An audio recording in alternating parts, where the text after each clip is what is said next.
ঘরে বসে থাকতে ভালো লাগছিল না, তাই জন্য চলে গেলাম শিয়ালদাতে।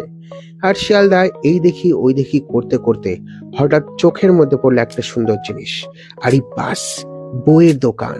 ইহা লম্বা লম্বা লাইনের মধ্যে সাজানো রয়েছে গল্পের বই, পড়ার বই, আরো অনেক রকম বই, যা দেখে আমার চক্ষু চড়ক গাছ। তখনই আমার ভিতর থেকে একটা বাচ্চা চেঁচিয়ে উঠে বলল, কিরে, আমাকে বই কিনে দিবি না? তাই আমিও বেশি না ভেবে লেগে পড়লাম বই খোঁজার দৌড়ে। আর দেখতে দেখতে পেয়েও গেলাম 4টে বই। কিন্তু যখন টাকা দেওয়ার সময় আসলো, তখনই মনে পড়লো, আরে আমার তো পকেট ফাঁকা, বেশি টাকা নেই।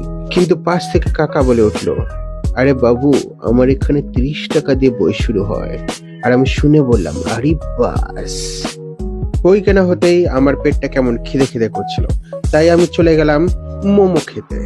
আর রাস্তার মাঝখানে দেখলাম কিছু সন্ডা মার্কার লোকরা ঝামেলা করছে, তাদের এড়িয়ে চলে গেলাম মোমোর দোকানে। মোমোওয়ালা দাদাকে জিজ্ঞেস করলাম, কিতনা রুপিয়া? সে বলে 50। আর আমিও বললাম, 1 লাগা দিজিয়ে। জানি দেখতে টেস্টি লাগছে, প্লিজ নজর দিও না।